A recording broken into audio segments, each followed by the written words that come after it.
Here's my 1941 Dodge 1-ton WD series pickup truck. It's been in the family for over 45 years. Working on getting it put back together. I just wanted to give you a short, quick tour.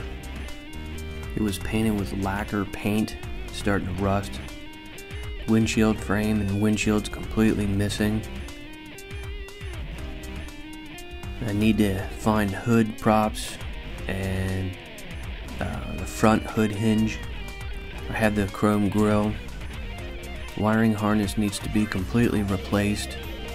It's the old cloth wiring harness. Engine runs.